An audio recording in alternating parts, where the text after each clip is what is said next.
ngadu.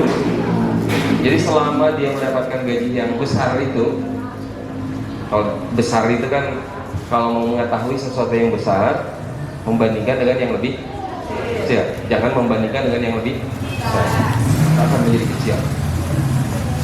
Dia ngadu. Jadi ketika mendapat gaji yang besar 5 juta itu, tapi dalam setiap bulannya itu pasti istrinya sakit, anaknya sakit. Pokoknya berasa nggak berkah deh gajinya yang 5 juta itu. Di lain waktu ada lagi seorang pemuda dan pemudi, dia dapat gaji sebulan itu kurang lebih 2 juta. Besar apa besar? Besar. Nah, kemudian pemuda-pemudi itu juga ngadu lagi. Kau berasa duit yang 2 juta yang didapatkan dari hasil jerih payah usahanya itu berasa nggak berkah, keberkahannya kurang. Berkahnya itu duit yang 2 juta ketika dia dapat itu langsung habis entah kemana, nggak jadi barang, nggak jadi apa-apa, nggak berkah aja gitu ya. Ke perut nggak kenyang, perasaan ada aja selalu yang kurang. Kemudian ngadu kepada Ustaz. Ustaz siapa? Bukan. Ngadu, minta pendapat, minta saran. Kok saya dapat gaji sekian, perasaan gaji ini membuat saya hidup ini terasa kosong, terasa hampa, tidak besar, tidak berkah, tidak bermanfaat gajinya yang saya dapatkan itu. Yang ngadu kepada Ustaz itu. Sama Ustaz itu dijawab gini deh, kalau pengen gaji kamu berasa bermanfaat, gaji kamu berapa tadi? 2 juta. Yang satu lagi 5 juta. Yang 2 juta tolong kamu datang nanti ke atasan kamu, minta kurangin gaji kamu, jangan 2 juta, kurangin 250.000. Jadi berapa? 1.750.000. Minta. Masuk logika nggak? Minta kurangin gaji dari 2 juta, jangan 2 juta gaji kamu, kurangin 250.000 jadi 1.750.000. Datang ke atasan kamu minta dikurangin gaji itu, jangan segitu. Dengan berat hati kan? Gaji yang 2 juta itu malah minta dikurangin ke atasannya, karena ikut sama saran si Ustaz itu. Dia datang ke atasannya. Atasannya juga aneh, baru ada kasus pertama kali orang minta dikurangin gaji. Di mana-mana yang demo itu minta naik gaji, ini malah minta turun gaji. Kenapa? Karena tadi ingin mengikuti saran si Ustaz itu supaya dia mendapatkan keberkahan dari gajinya. Dikabulkanlah sama atasannya, berkuranglah gajinya per bulan jadi 1.750.000. Setelah itu sebulan lewat, 2 bulan lewat, ternyata tetap saja hatinya hampa. Kemudian kok keberkahannya ya begitu-begitu aja, yang malah berkurang, yang harusnya 2 juta menjadi 1.750.000. Ini Ustaz salah, ini pasti ngasih sarannya. Kenapa? Karena tidak berasa gaji sudah dikurangi, keberkahan masih begitu. Kemudian juga masih kosong lah, nggak enak gitu perasaan hidup itu, nggak nyaman betul-betul hidup itu. Datang lagi ke Ustaznya, protes ke Ustaznya. Ustaz, saya sudah minta ke atasan saya supaya dikurangi gaji dari 2 juta jadi 1.750.000, tapi hidup saya kok masih gini-gini aja, nggak ada perubahan, nggak ada apa. Mungkin Ustaz salah ngasih saran, sarannya mungkin bukan begitu. Nggak, gini aja deh, saya kasih saran yang sekali lagi, kamu balik lagi ke atasan kamu, minta kurangi lagi yang tadi 250.000, dikurangi lagi 250, jadi berapa? 1.500.000. Bukannya naik malah turun. Akhirnya berat hati lagi untuk yang kedua kalinya, datang lagi ke atasannya minta dikurangi dari 1.750.000 gajinya per bulan menjadi 1.500.000. Merasa lebih aneh lagi si atasannya, kok makin berkurang.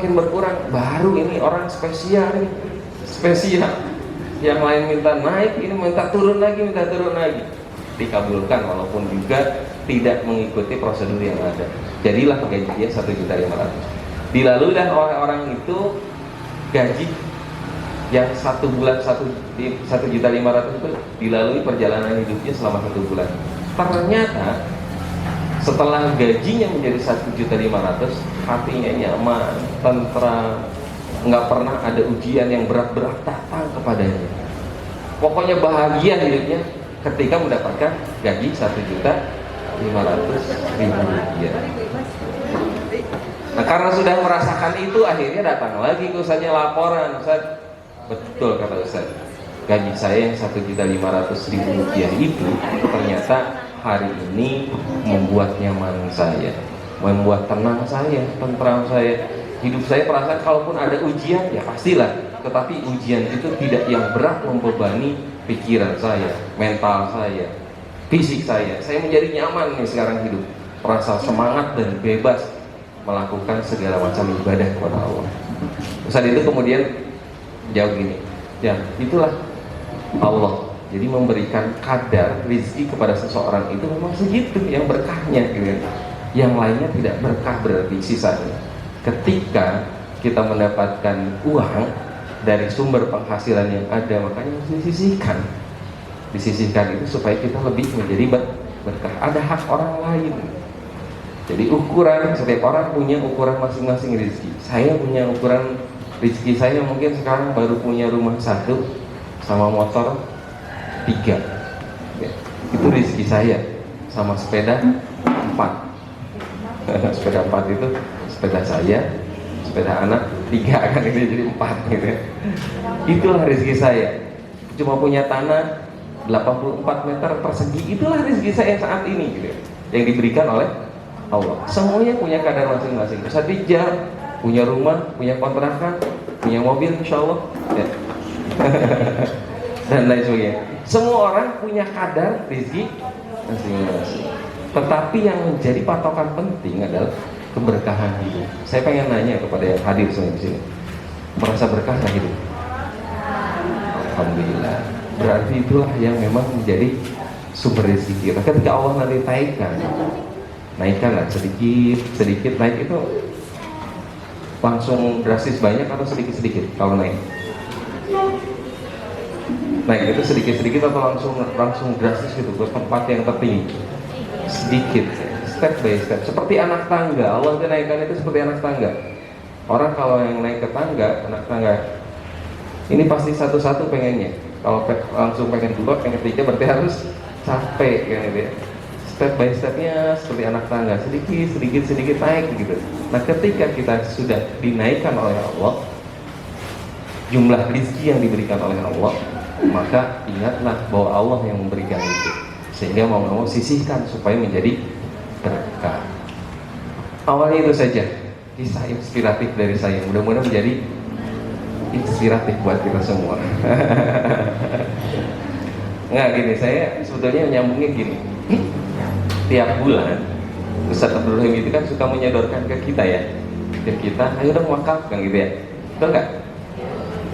Wakaf itu harus ikhlas atau tidak? Ikhlas kan? Yang ikhlas itu yang besar atau yang kecil?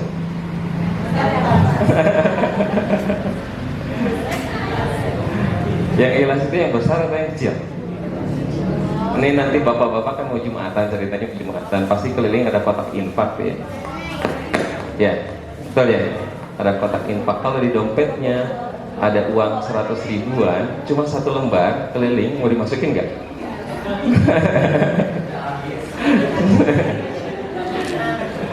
Kemudian turun lagi cuma ada 50 ribu 1 lembar, mau dimasukin nggak? Nggak juga ya. Turun lagi deh ke yang hijau 20 ribu 1 lembar, mau dimasukin nggak?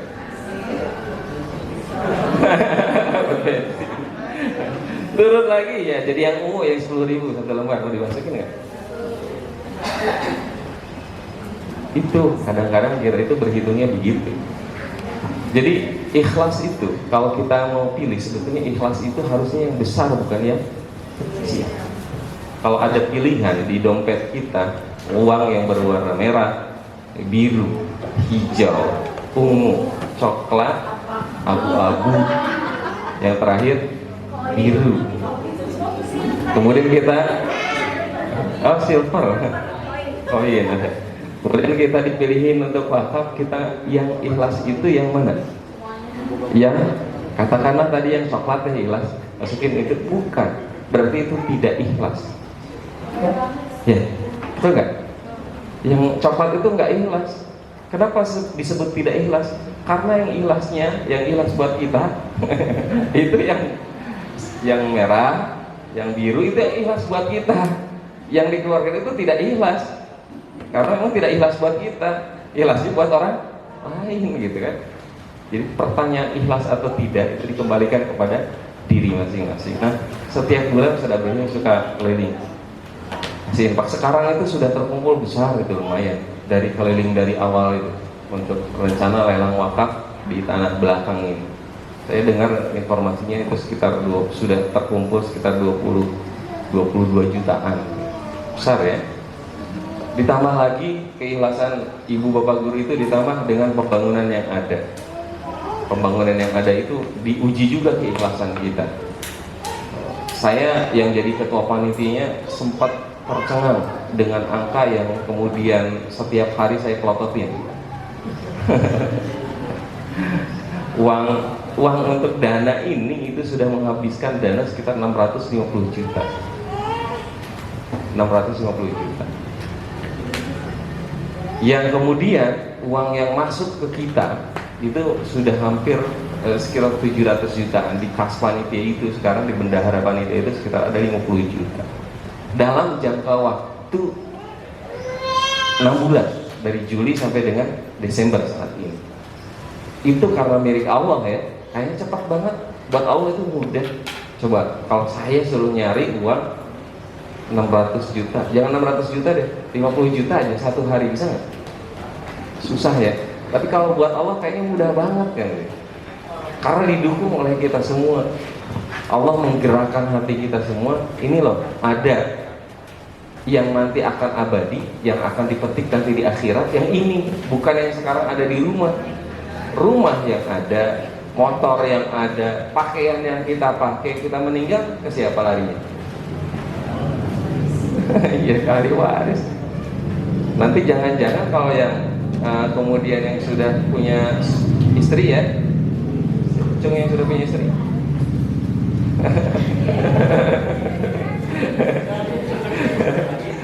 jangan-jangan sudah meninggal, nanti baju yang kita pakai saat ini dipakai oleh suami baru istri kita.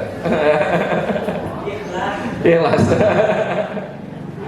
Begitupun yang sudah punya suami, jangan-jangan begitu, baju yang sehari-hari kita pakai, yang paling disenangi kan ada baju yang paling disenangi ya, yang paling favorit dari sekian baju yang di lemari kita. Di lemari kita banyak baju, yang cuma punya 2 setel baju angkat tangan. Di lemari itu banyak banget baju, tapi dari sekian baju yang ada baju yang paling favorit. Katakan itu bukan baju baru, bukan baju yang mahal, bukan, tapi memang enak dipakai, nyaman dipakainya. Dari sekian baju yang ada. Nah, yang favorit itu siapa tahu ketika kita nanti sudah meninggal siapa yang pakai? Kita kah yang pakai? Enggak kan? Yang pakai siapa? Kalau yang istri-istrinya meninggal, nanti suaminya punya istri lagi nggak? Punya nggak? Nggak boleh. Langkahi dulu mayatku. Ya emang mau dilangkahi nanti mayatnya, karena sudah meninggal. Diwariskan nanti ke istrinya. Begitu terus. Nggak ada yang abadi yang kita pakai saat ini. Pasti hilang semuanya. Yang abadi itu yang kita simpan di mana-mana itu tadi. Salah satunya simpanan yang di depan mata kita ini, di masjid ini, di bangunan ini. Nah, insya Allah tenaga kita sudah kuras tenaganya kan. Apalagi di akhir-akhir semester seperti kemarin, dikuras betul. Saya ingat, saya hitung ya, saya itu begadang dari mulai datang ke sini sampai pulang jam 3, jam 4 dari sini itu. Malam itu dari mulai hari Sabtu kemarin, malam Sabtu sampai terakhir tadi malam, karena memang udah cukup lelah, saya pulang tadi malam itu jam setengah 9, jam 9 dari sini. Saya pikir juga sama, energi kita dalam satu pekan terakhir ini terkuras habis ya, tenaga, pikiran, Mikirnya terus ini gimana selesainya, coba dipikirin doang, dikerjain ya nggak selesai. Ini nilai bagaimana kan? Yang guru mapal ini wali kelas cerewet amat gitu. Udah nagih terus gitu kan. Yang guru apa, yang wali kelasnya ini yang kurikulum gimana, kertas tolong ada